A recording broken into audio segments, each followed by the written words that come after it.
Kids Learning Center. Like and subscribe. আসসালামু আলাইকুম প্রিয় শিক্ষার্থীবৃন্দ, কেমন আছো সবাই? আশা করি সবাই ভালো আছো। আজকে আমরা শুরু করব পঞ্চম শ্রেণী গণিত বইয়ের অধ্যায় 3 এর 7 নম্বর অঙ্ক দিয়ে। যদি চ্যানেলে নতুন হয়ে থাকো বন্ধুরা, তোমরা অবশ্যই চ্যানেলকে সাবস্ক্রাইব করে দিবে। এতে করে পরবর্তীতে যতগুলো ভিডিও আপলোড হবে তোমরা সবগুলো ভিডিও দেখতে পারবে এবং গণিতের স্কেল তোমাদের বৃদ্ধি পাবে। আমি যখন অঙ্ক করব তোমরা অবশ্যই মনোযোগ সহকারে অঙ্কগুলো দেখবে আর খাতা নিয়ে প্র্যাকটিস করবে, তাহলে তোমরা গণিতের সবচেয়ে অনেক ভালো হয়ে যাবে। গণিত এবং ইংলিশ পড়াশোনার জীবনে এই দুটি বিষয় আমাদের সবচেয়ে গুরুত্বপূর্ণ বিষয়।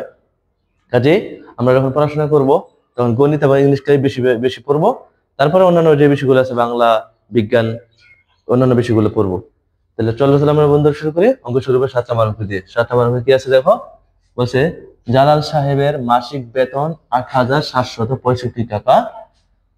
প্রতি মাসে তিনি ৩,২২৫ টাকা খরচ বাড়ি ভাড়া এবং ও 4,850 টাকা অন্যান্য জিনিস ক্রয়ে খরচ করেন। অবশিষ্ট টাকা তিনি ব্যাংকে জমা করেন। তিনি 8 মাসে কত টাকা ব্যাংকে জমা করেন? এই প্রশ্নের উত্তর হলো বন্ধুরা, চলো আমরা প্রশ্ন ব্যাখ্যা করি। অর্থাৎ জামাল সাহেব প্রতি মাসে মাসিক বেতন বললো 8,765 টাকা তিনি বেতন পায়। এই থেকে তিনি বাড়ি ভাড়া দেন আর তিনি অন্যান্য জিনিসপত্র ক্রয় করেন। তাহলে বাড়ি ভাড়া দেয় কত? বাড়ি ভাড়া দেয় হলো গিয়ে তিনি 3,225 টাকা বাড়ি ভাড়া দেয় আর অন্যান্য জিনিসপত্র ক্রয় করেন 4,850 টাকা। অর্থাৎ এই দুইটা তিনি খরচ করে ফেলেন। তাহলে ওনার জালাল সাহেবের আয় হলো 8,765 টাকা আর তিনি প্রতি মাসে খরচ করে ফেলেন এই যে 3,225 টাকা আর 4,850 টাকা তিনি খরচ করে ফেলেন। তাহলে আমরা এই দুইটা খরচ আগে যোগ করবো।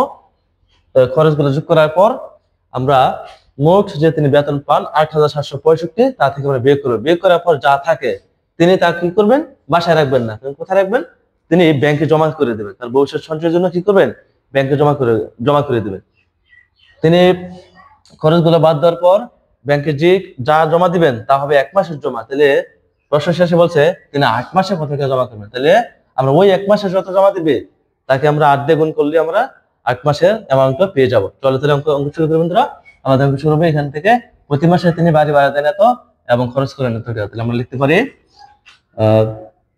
জালাল সাহেব সমাধান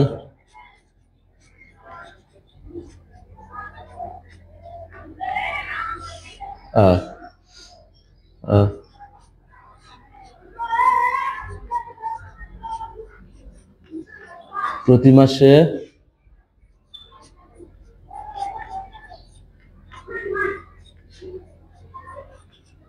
বাড়ি ভাড়া বাবদ বাড়ি ভাড়া দেন কত? 3,225 টাকা।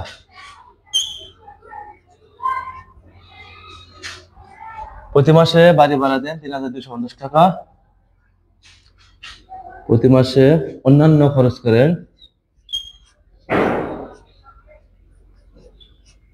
অন্যান্য বাবদ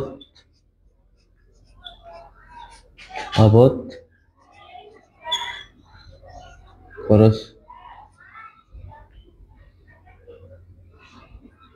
করেন কত? 4,850।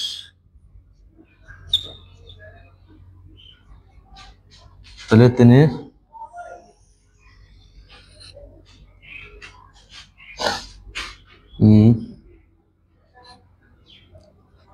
আমরা লিখতে পারি প্রতি মাসে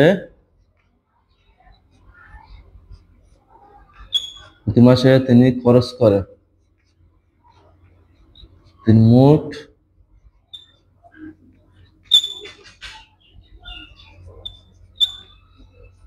খরচ করেন কত? 5 শূন্য শূন্য শূন্য 5 5 আর 2 7 8 আর 2 10 শূন্য হাতে আছে 1 একে আর হলো গিয়ে 4 5 5 আর 3 8 8,075 টাকা তিনি খরচ করেন। 8,075 টাকা তিনি খরচ করেন, প্রতি মাসে খরচ করেন। তাহলে তিনি এক মাসে খরচ করেন, এই টাকা তিনি কি করেন পরে ব্যাংক, এই টাকা থেকে আমরা 8,762 থেকে তিনি 8,075 টাকা তিনি ব্যয় করে ফেলেন। তাহলে তার অবশিষ্ট রইল জালাল সাহেবের কাছে লিখি, জালাল সাহেবের নিকট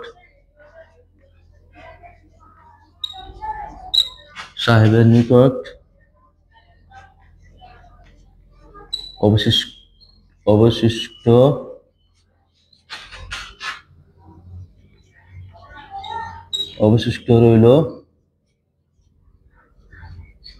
কত?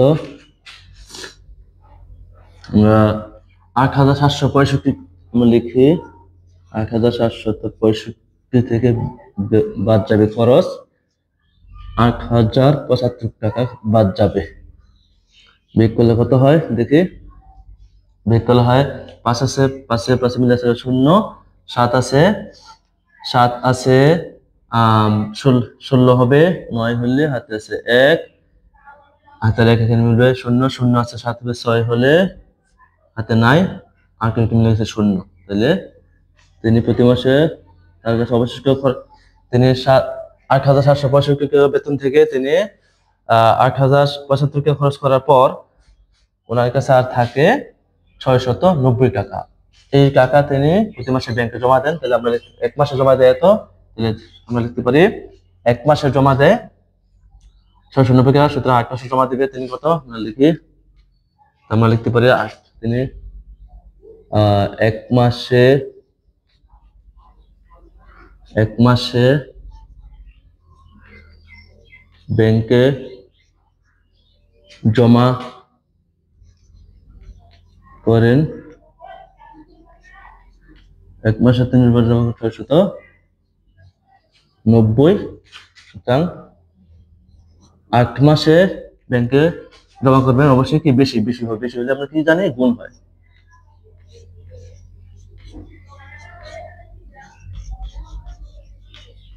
সমান সমান আমরা লিখতে পারি কত, 8 এ 0 0, তারপর 8 × 72, 2 হাতে আছে 7, 6 × 48, 48 এর সাথে 55।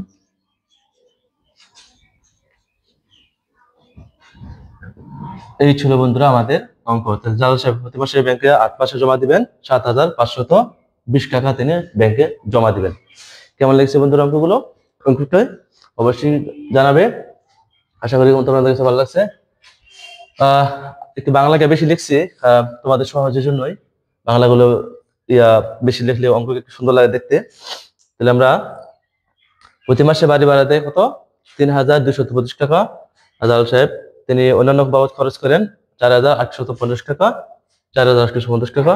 প্রতি মাসে তিনি মোট খরচ করেন কত, মোট বলে যোগ হয় তাই এই দুটো যোগ করলাম, 5, 5 দিয়ে 7, 8 দিয়ে 10 0, হাতে আছে 1, 5 হাতের 1 4 5, 5 3 8, 8,775 টাকা তিনি খরচ করেন। তাহলে তিনি আয় করতেন, বেতন পেতেন হলো 8,765।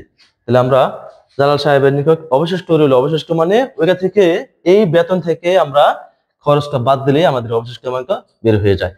তারপরে আমরা এই যে 690 টাকা বের হলো, এটা হলো অবশিষ্ট অ্যামাউন্ট। তাহলে এই অ্যামাউন্টটা তিনি ব্যাংকে জমা করেন, তাহলে এক মাসে ব্যাংকে জমা করেন তিনি কত, 690 টাকা। সুতরাং 8 মাসে তিনি ব্যাংকে জমা করেন বেশি হবে, তাহলে আমরা বেশি হলে জানি গুণ হয়, গুণ করার পরে 5,520 টাকা। এই ছিল আমাদের অঙ্ক।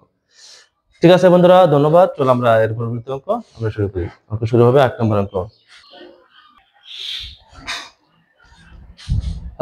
চলো বন্ধুরা আমরা 8 নম্বর অঙ্ক শুরু করি। 8 নম্বর অঙ্ক আছে, ফরিদা এবং ফাতেমার বেতন একত্রে 19,950 টাকা। ফরিদা অপেক্ষা ফাতেমা 2,450 টাকা বেশি পায়। ফরিদা এবং ফাতেমার প্রত্যেকের বেতন কত, অর্থাৎ ফরিদা এবং ফাতেমার আলাদা আলাদা বেতন কত, দুজনের আলাদা আলাদা বেতন বের করতে হবে। তাহলে চলো বন্ধুরা আমরা এখানে প্রশ্নের ব্যাখ্যা দেখে নিই। দুজনের বেতন পায় মিলে, একসাথে মিলিয়ে বেতন পায় 19,950 টাকা। এখানে একটা বিষয় লক্ষণীয় হলো, এখান থেকে আমাদের অঙ্কটা ধরতে হবে ভালো করে। ফরিদা অপেক্ষা ফাতেমা 2450 টাকা বেশি পায়, তাহলে এখানে বেশি পায় কে বন্ধুরা? এই জিনিসটা আমাদের ধরতে হবে, ঠিক আছে? ফরিদা অপেক্ষায় ফাতেমায় বেশি পায়, কে পায়? ফাতেমা 2450 টাকা বেশি পায়, তাহলে তার মানে হলো ফরিদায় 2450 টাকা কম পায় বেতন, ঠিক আছে? তাহলে আমরা অঙ্কটা ফাতেমায় বেশি পায়, হ্যাঁ, তাহলে আমরা যে কম পায় তার কাছে আমরা ধরে নিতে পারি। মনে করি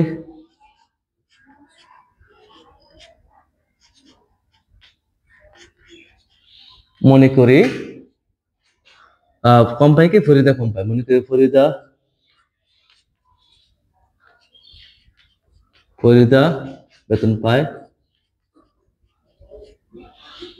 বেতন পায় ক টাকা, সমান সমান ক টাকা। ফরিদা বেতন পায় সমান সমান কয় টাকা। এই অঙ্কটা কিন্তু অন্যভাবে করা যায়, আমি এইভাবে করাই, খেয়াল করো তোমরা। ফরিদা বেতন পায় কয় টাকা, তাহলে অবশ্যই ফরিদা অপেক্ষা ফাতেমা বেশি পায়, ফরিদা যত পায় তার চেয়ে ফাতেমা 2450 টাকা বেশি পায়, তাহলে আমরা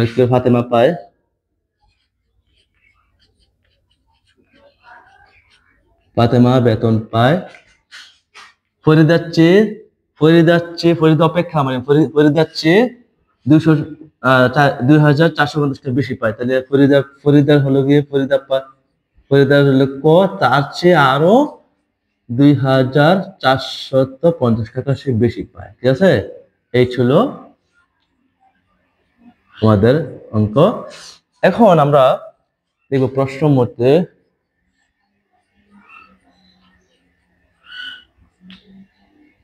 মতে কি লিখবো। এখানে খেয়াল করো, এখানে দেখো দুজনের বেতন সমষ্টি দেওয়া আছে কত? 19,950। আমরা এই অঙ্কটাকে আমরা ইকুয়েশনে নিয়ে যাবো। এখন এখানে যেহেতু ফরিদা এবং ফাতেমার বেতন একত্রে সমষ্টি দেওয়া আছে, তাহলে আমরা এই পাশে ডান পাশে লিখতে পারি 19,950। এই যে এখানে হলো সমষ্টি দেওয়া আছে, দুইজনের যোগফল দেওয়া আছে, তাহলে আমরা এই দুইটাকে আমরা বাম পাশে যোগ করে ফেলবো, কারণ কি এখানে সমষ্টি দেওয়া আছে। আমরা লিখতে পারি ক যোগ 2450। আশা করি বন্ধুরা বুঝতে পারছো। এই জায়গাটা বোঝার একটা বিষয়, অনেকে সমীকরণ গঠন করতে পারে না। সমীকরণ গঠন করতে হলে আমাদের খেয়াল রাখতে হবে সমষ্টি দেওয়া আছে নাকি কি অন্য কিছু দেওয়া আছে। তাহলে এই যে দুজনের বেতন তার সমষ্টি মোট দেওয়া আছে, তাহলে এই পাশে আমরা ডান পাশে মোট সমষ্টির নিয়ম, ইকুয়েশনের নিয়ম হলো আমার এই পাশে যদি বিয়োগফল থাকে তাহলে এই পাশে বিয়োগফল করবো, এই পাশে যদি যোগফল থাকে তাহলে এই পাশে আমরা যোগফল করবো, অর্থাৎ এই পাশে যদি গুণফল থাকে তাহলে এই পাশে আমরা গুণফল করবো। এইভাবে ইকুয়েশন, সমানকরণ, সমীকরণ যাকে বলা হয়। চলো তাহলে আমরা সমাধান করি। তাহলে ক আর ক যোগ করলে কত হয়? আমরা অবশ্যই ভাগ দিব, কারণ মাঝে সমান সমান আছে। ক আর ক যোগ করলে এক ক সমান সমান 2ক যোগ 2450 সমান সমান 19,950। তারপর আমরা লিখতে পারি 2ক সমান সমান, সমীকরণে বাম পাশ থেকে যদি কোনো সংখ্যা ডান পাশে নিতে হয় তাহলে যোগ থাকলে সেটা বিয়োগ হয়ে যাবে, আর বিয়োগ থাকলে যোগ হয়ে যাবে, আর গুণ থাকলে ভাগ হবে, আর ভাগ থাকলে গুণ হয়ে যাবে, অর্থাৎ বিপরীত হবে। যোগের বিপরীত বিয়োগ, বিয়োগের বিপরীত যোগ, আবার গুণের বিপরীত ভাগ, ভাগের বিপরীত গুণ, অর্থাৎ তাহলে এখানে যোগ আছে তাহলে আমরা বিয়োগ করবো। আগে অবশ্যই সমান সমানের পরে যা আছে তা লিখে নিতে হবে, তা না হলে আমাদের রেজাল্ট ঠিক মতো আসবে না। তাহলে 19,950 সাথে আমরা বিয়োগ করবো কত? 2,450 আমরা বিয়োগ করবো। আমরা বিয়োগ করবো, তারপরে আমরা 2ক পাশে সমান সমান পাশে বিয়োগ করি। 0 0 0 2 আছে, পাশে পাশে মিলে গেছে 0, 2 4 আছে, 9 হবে, 5 হলে হাতে নাই, তারপরে 2 আছে, 9 হবে, 7 হলে হাতে নাই, 1 1 17,500। আমাদের ফলাফল দাঁড়ালো 17,500। 0 0 0 5 পাশে মিলে গেছে 0, 2 4 আছে, 9 4 আছে, 9 5 হলে, 2 আছে, 9 7 হলে 1 1। তাহলে আমরা এরপর লিখতে পারি এখন বন্ধুরা খেয়াল করো, এই পাশে আমরা বিয়োগ করা শেষ, ফলাফল আসছে 17,500। এখন আমরা আমাদের মান বের করবো, কয়ের মান বের করবো। কয়ের মান বের হলে আমাদের মান বের হবে, ফরিদার বেতন বের হবে। খেয়াল করো, এই যে এখানে 2 আর ক কিন্তু গুণ অবস্থায় আছে, তাহলে গুণ তাহলে কি হবে, ভাগ হবে। তাহলে আমরা কয় এই পাশে লিখে দিই, সমান সমান 17,500 ভাগ 2।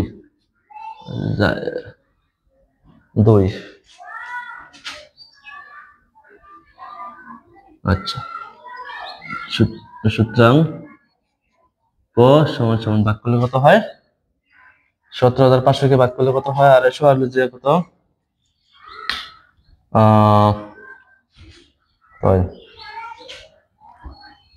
দুগুণ 16 না 500 আর 250, 750 টাকা হয়, ঠিক আছে। তাহলে কয়ের মান পরিচয় কত, 750 যোগ ভাগ করলে হয় 17,500 কে 2 দিয়ে ভাগ করলে হয় আমাদের ফলাফল হয় 8,750 টাকা হয়। এই যে 8,750 এটা হলো ফরিদার বেতন। তাহলে ফরিদার বেতন হয় কত, 8,750। আর ফাতেমার বেতন পাবে, ফাতেমার মান ওইখানে কয়ের মান হবে 8,750, তার সাথে যোগ বেতন, তাহলে তার বেতন বেশি হয়ে যাবে আর তার বেতন কম রয়ে গেল, ঠিক আছে। তাহলে চলো আমরা এই জায়গায় আমরা এই পাশে লিখতে পারি, লিখতে পারি ফরিদা বেতন পায়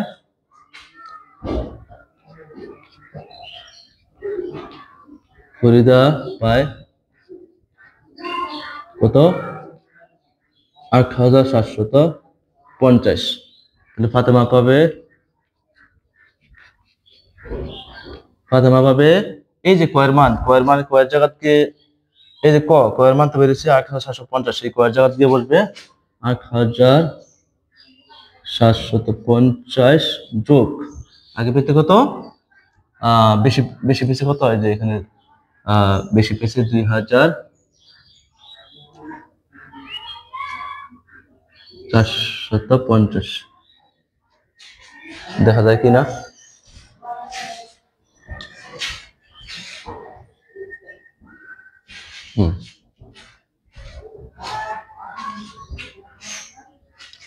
এখন আমরা যোগ করে দেখি, 0 0 0, 5 5 10 0, হাতে আছে 1, 1 আর 4 5, 5 আর 7 7 12 2, হাতে আছে 1, 1 আর 2 3, 3 আর হলো 11, 3 আর 8 11, 11,200। এই হলো গিয়া ফরিদা ফাতেমার বেতন। এই হলো গিয়া আমাদের অঙ্ক বন্ধুরা।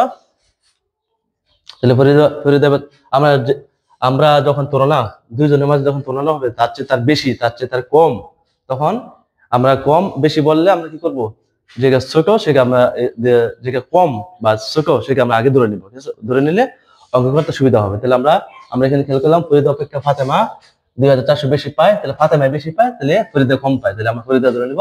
ফরিদা বেতন পায় ক টাকা, মনে মনে ক খ গ এক্স ওয়াই জেড তুমি যা ইচ্ছা তা ধরতে পারো। তাহলে ফরিদা বেতন পায় ক টাকা, ফাতেমা বেতন পাবে তার চেয়ে বেশি, তার যত পায়, তার ফরিদা যত পায় তার চেয়ে আরো 2,450 টাকা বেশি। তাহলে কয়ের সাথে এত যোগ হলো। তাহলে প্রশ্ন মতো আমরা লিখতে পারি কি, এই দুই যোগ ফল সমান সমান 19,950, কারণ এটা সমষ্টি অবস্থা আছে, যোগফল অবস্থা আছে, তাই আমরা এই পাশে এদিকে আমরা যোগ করলাম, ফরিদা এবং ফাতেমাকে যোগ করলাম। যোগ করার পরে সমষ্টি আমাদের কয়ের মান বের হলো কত, 8,750। এই 8,750 মানে হলো কয়ের মান, ক মানে কার মান, ফরিদার বেতন। তাহলে ফরিদার বেতন হলো 8,750, আর ফাতেমার বেতন পাবে কত, কয়ের মান হলো, কয়ের মান বসাবো এখানে নিয়ে 8,750 প্লাস আরো যোগ হবে কত, 2,450। যোগ করার পর হয় 11,200 টাকা। এই ছিল আমাদের অঙ্ক। কেমন লাগছে বন্ধুরা, আশা করি অবশ্যই ভালো লাগছে। প্রত্যেকটা অঙ্ক বুঝে শুনে ভালো করে লিখে লিখে অনুশীলন করবে। ধন্যবাদ।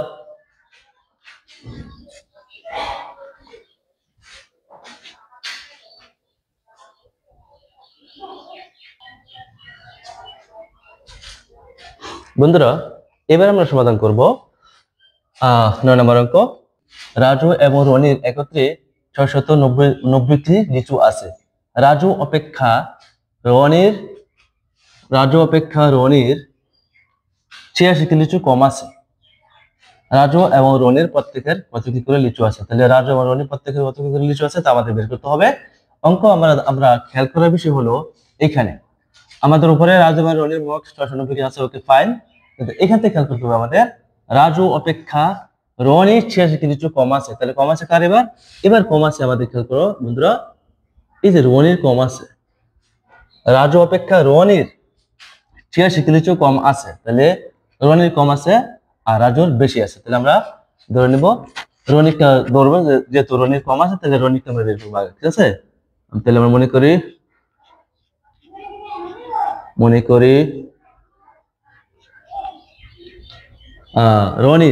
রনির লিচু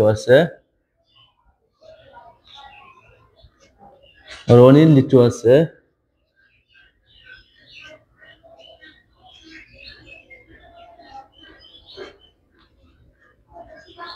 সমান সমান কত? আমরা এক্স ওয়াই জেড ক খ গ যা ইচ্ছা তা ধরতে পারি। তাহলে আমি ক ধরে নিলাম। রনির লিচু আছে কটি, দুঃখিত, রনির লিচু আছে কটি। তাহলে আমরা রাজুর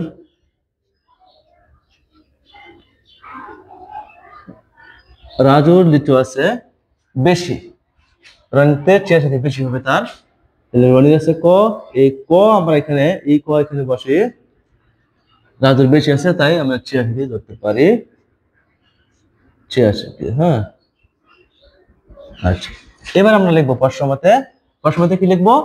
এই যে আমরা এই দুইটা যোগ করবো, কারণ দুইটা একত্রে যোগফল অবস্থায় আছে, এই দুইটা যোগ করে আমরা সমান সমান দিয়ে লিখবো 690। তাহলে প্রশ্নমতে লিখি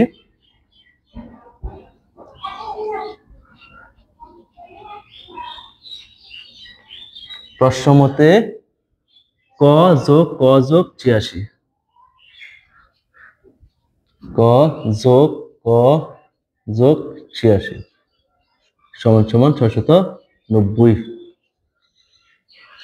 তাহলে আমরা সমাধান করে ফেলি, বা দিতে হবে ক আর ক যোগ করলে হয় 2 ক যোগ 86।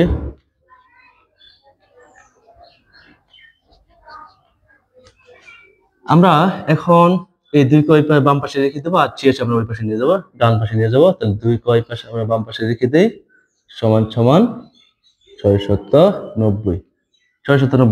এখন খেয়াল করে দেখো 86 এর আগে যোগ আছে, তাহলে যোগ তাহলে কি হয় বন্ধুরা? আমরা জানি যোগ তাহলে বিয়োগ হয়, তাই আমরা বিয়োগ করে দিলাম।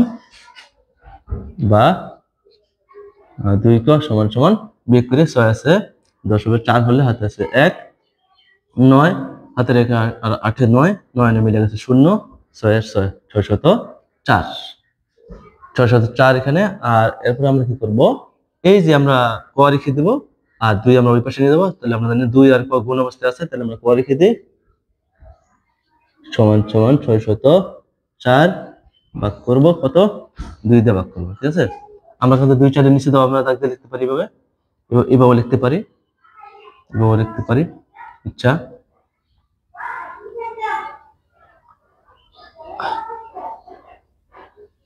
এভাবে লিখতে পারি। সুতরাং ক সমান সমান আমরা যদি ভাগ করি কত হয়?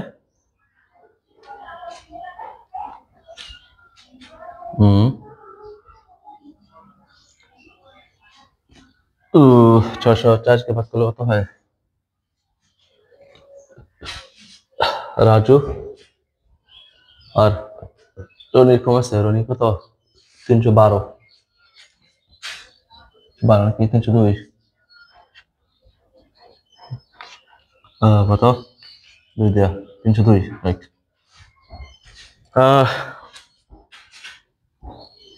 ভাগ করলে হয় 302, 302 হয়।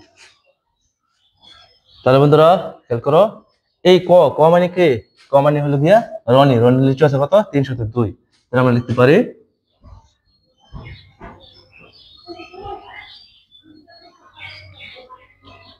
রনির লিচু আছে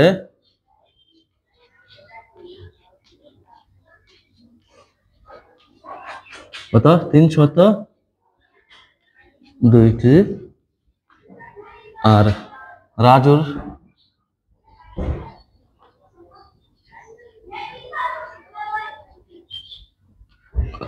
রাজুর লিচু আছে 302, এখানে বলবে কয়ের মান 302 যোগ আরো 86 বেশি, 86 কিন্তু আর বেশি আছে। তাহলে আমরা সমান লিখতে পারি 6 আর 8 8 8 8 আর 0 8 আর 3 388 কিন্তু তার 88 তার লিচু বেশি আছে। এই ছিল বন্ধুরা আমাদের অঙ্ক। আমরা এই তুলনা যখন দুইজনের মধ্যে তুলনা হবে তখন আমরা খেয়াল করবো কে কম, কার কম আছে। যার কম আছে তারটা আমরা ধরে নিব। বয়সের ক্ষেত্রে হতে পারে পিতামাতা, পিতা বা ছেলে বয়স, মাতা বা সন্তানের বয়স। এই ক্ষেত্রে যার বয়স কম বা যার কম আছে আমরা তারটা আগে ধরে নেব। যেমন এখানে কি আছে, রাজু অপেক্ষা রনির 86 লিচু কম আছে, তাহলে রনির কম আছে, তাহলে আমরা কি করলাম, রনির ধরে নিলাম। মনে করি রনির লিচু আছে কয়টি আর রাজুর আছে, রাজু যেহেতু বেশি আছে তাহলে মানে তার চেয়ে আরো বেশি 86 বেশি আছে, তাহলে কয় যোগ 86। তারপর আমরা সমীকরণ নিয়ে গেলাম, প্রশ্নমতে লিখে সমীকরণ নেওয়ার পরে আমাদের বের হলো কি রনির লিচু আছে 302 কে আর রাজুর আছে 388 কে। এই ছিল আমাদের 9 নম্বর অঙ্ক। কেমন লেগেছে বন্ধুরা? অবশ্যই ভালো লেগেছে আশা করি। অবশ্যই লিখে লিখে প্রত্যেকটা অঙ্ক তোমরা সমাধান করবে।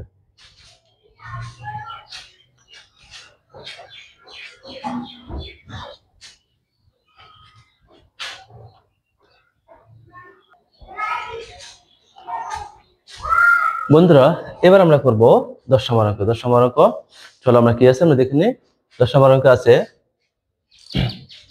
মা ও পুত্রের বয়সের সমষ্টি 60 বছর, অর্থাৎ মা এবং ছেলে দুজনের বয়সের মোট আছে 60 বছর। মায়ের বয়স পুত্রের বয়সের 3 গুণ, অর্থাৎ পুত্রের বয়স যত তার চেয়ে মায়ের বয়স হবে 3 গুণ। তাদের প্রত্যেকের বয়স কত, তাহলে তাদের প্রত্যেকের আলাদা আলাদা বয়স বের করতে হবে। তাহলে আমরা এইখানে ব্যবহারটা খেয়াল করো, এখানে বলছে মায়ের বয়স পুত্রের বয়সের 3 গুণ।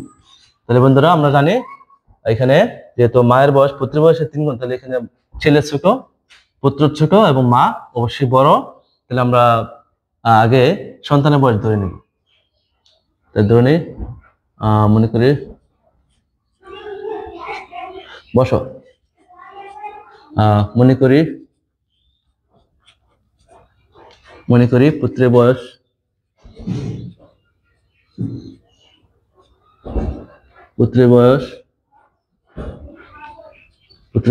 সমান সমান ক বছর। তাহলে মায়ের বয়স কত হবে, মায়ের বয়স হবে কত, বলছে মায়ের বয়স পুত্রের বয়সের 3 গুণ। তাহলে অবশ্যই কি হবে, তাহলে পুত্রের বয়সের 3 গুণ হলে ব্যাপারটা হয় এরকম 3 গুণ ক, অথবা আমরা এভাবে লিখতে পারি 3 ক। এই হলো আমাদের মায়ের বয়স। আচ্ছা, এখন আমরা প্রশ্নমতে লিখতে পারি মা এবং পুত্রের বয়সের সমষ্টি দেওয়া আছে 60 গুণ, সমষ্টি দেওয়া আছে সমষ্টি, তাহলে আমরা এদিকে যোগ করবো, সমান সমান দিব 60। প্রশ্নমতে আমরা লিখি প্রশ্নমতে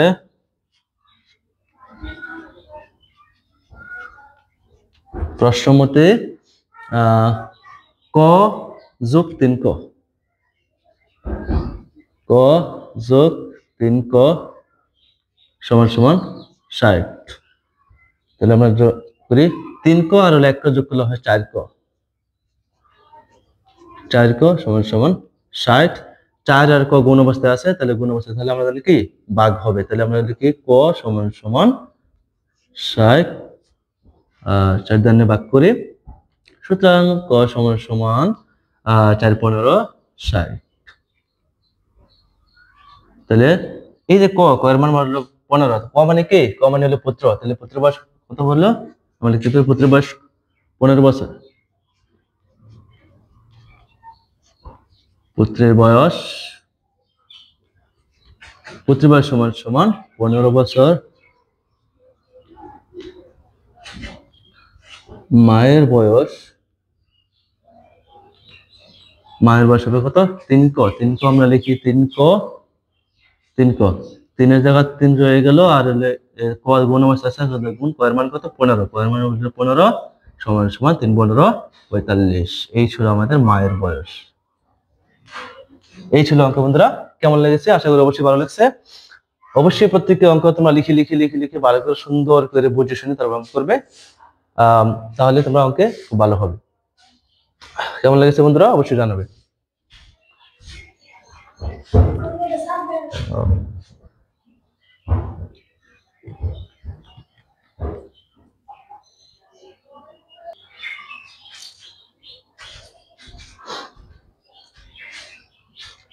বন্ধুরা এবার আমরা করব 11 নম্বর অঙ্ক। 11 নম্বর অঙ্ক আছে ভাজক 78, ভাগফল 25 এবং ভাগশেষ হলো ভাজকের 1/3। ভাজ্য কত? তাহলে ভাজ্যের একটা সূত্র আছে, আমরা জানি ভাজ্য সমান সমান ভাজক গুণ ভাগফল যোগ ভাগশেষ। এই অঙ্কের মাধ্যমে, এই সূত্রের মাধ্যমে আমরা এর সমাধান করব। তার আগে একটু বন্ধুরা একটা বিষয় খেয়াল করে দেখা যায়, আমাদের ভাজক আছে 78, ভাগফল আছে 25, কিন্তু আমাদের ভাগশেষ নেই। ভাগশেষ বের করে নিতে হবে। চলো তাহলে আমরা ভাগশেষ বের করে নিই, ঠিক আছে? আমরা কিছু তথ্য লিখতে পারি, দেওয়া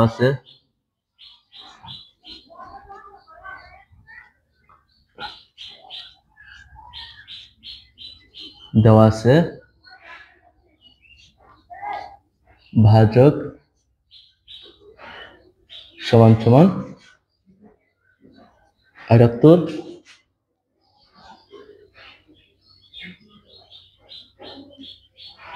ভাগফল সমান সমান 25। আমাদের এই দুইটা তথ্য দেওয়া আছে, ভাজক দেওয়া আছে 78, ভাগশেষ দেওয়া আছে 25। এখন আমাদের ভাগশেষ বের করতে হবে। ভাগশেষ কি বলছে? ভাগশেষ হলো ভাজকের 1/3। কার? ভাজকের। ভাজক কত? 78। তাহলে আমরা ভাগশেষ বের করবো, ভাজক থেকে বের করবো। লিখি ভাগশেষ সমান সমান, ভাগশেষ বলছে ভাগশেষ ভাজকের মানে ভাজক এর 1/3। 1/3 বলা হয় এইভাবে লেখে 1/3। 1/4 বললে 1/4, ইংলিশে বলা হয় 1/4, বাংলায় বলা হয় 4/1। আর 1/3 বললে 3/1। 1/5 বললে 5/1। চলো তাহলে আমরা কত হয়? 3 3 3 26 তাহলে আমরা পেলাম কত? তাহলে ভাজক পেলাম 78, ভাগফল 25, ভাগশেষ পেলাম 26। এবার আমরা অঙ্ক করতে পারি বন্ধুরা। আমরা জানি লিখতে পারি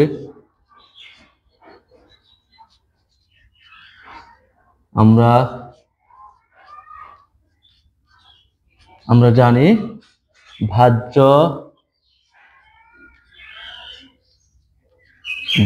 সমান সমান ভাজক গুণ ভাগফল যোগ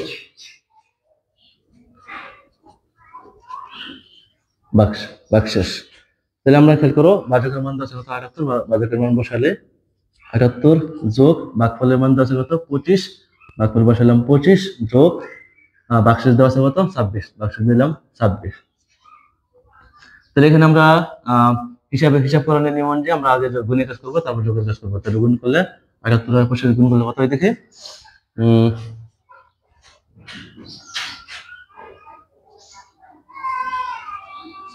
5 শূন্য হইতেছে।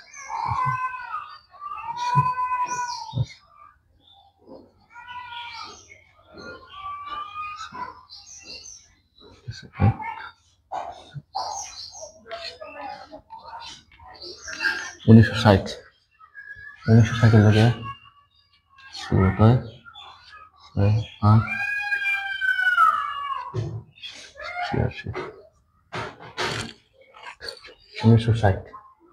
1960। তাহলে আমরা 78 আবার 25 যোগ করলে হয় 78 এবং 25 যোগ করলে হয় কত? 1960 যোগ 26 যোগ করলে কত হয়? 6 আর 0 6, 6 আর 2 আর 6 8 9 9 9 9 1 এর 1, তাহলে 1986 হবে এর উত্তর। তাহলে বাহ্য হবে 1986। এই ছিল আমাদের 11 নম্বর অঙ্কের সমস্যার সমাধান। কেমন লাগছে বন্ধুরা? এরপরে শুরু হবে বন্ধুরা 12 নম্বর অঙ্কে আজকের এই চ্যাপ্টারের শেষ অঙ্ক। এরপর অঙ্কগুলো অনেক সহজ, তাই আমরা সেই অঙ্কগুলো করবো না। আমরা 12 নম্বর অঙ্ক করি, আমরা এই চ্যাপ্টার শেষ করে দেব। সাবিক কি খেবে তুমি?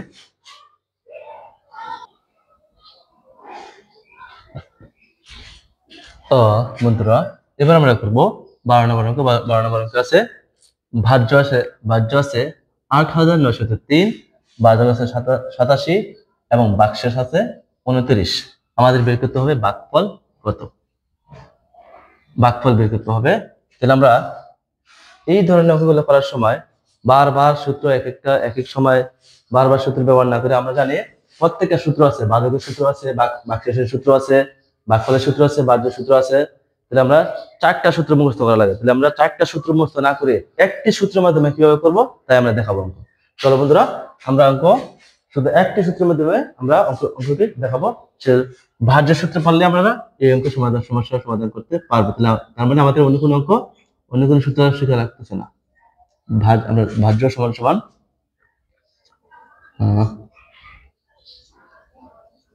ভাজক গুণ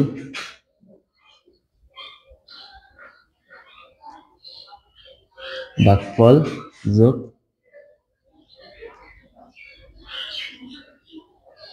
ভাগশেষ। এই ছিল আমাদের সূত্র। এবার বন্ধুরা খেয়াল করো, আমাদের অঙ্কের মধ্যে ভাজ্য দেওয়া আছে 8900, ভাজ্য দেওয়ার পাশে 8903 সমান সমান ভাজক দেওয়া আছে কত? ভাজক দেওয়া আছে 87 গুণ ভাগফল কত বের করতে হবে। তাহলে ভাগফল আমরা আপাতত ভাগফল আমরা ক ধরে নিলাম। বারবার ভাগফল লেখার অসুবিধার জন্য ভাগফল করে দিলাম। ভাগশেষ দেওয়া আছে কত? 29। আমরা বারবার ভাগফল লিখবো, তাই আমরা বারবার না লিখে লাগে, তাই আমরা ভাগফল আপাতত ক ধরে নিলাম।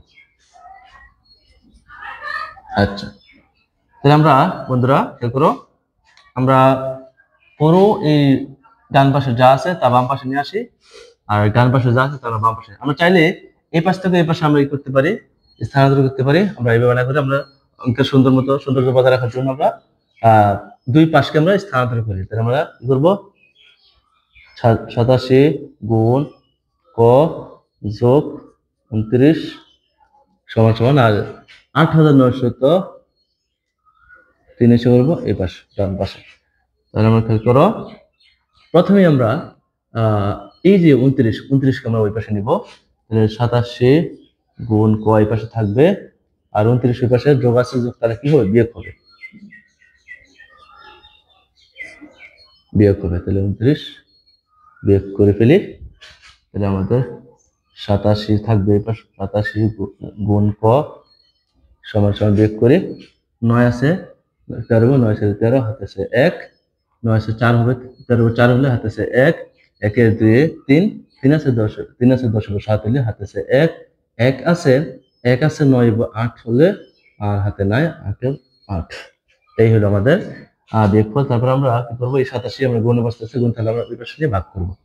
তাহলে আমরা দেখি ক আমরা রেখে দিব, আর 88,874কে আমরা 87 দ্বারা ভাগ করবো। ভাগ করলে কত হয়? সমান সমান ক সমান সমান 102 হয়। সুতরাং আমরা লিখতে পারি, সুতরাং ভাগফল সমান সমান 102। এই ছিল আমাদের অঙ্ক। এখনো যদি চ্যানেলকে সাবস্ক্রাইব করে না থাকো, তাহলে বন্ধুরা অনুরোধ থাকবে চ্যানেলকে সাবস্ক্রাইব করার জন্য। ধন্যবাদ। আল্লাহ হাফেজ। ভালো থেকো সবাই, সুস্থ থাকো, বেশি বেশি করে অঙ্কগুলো অনুসরণ করতে থাকো।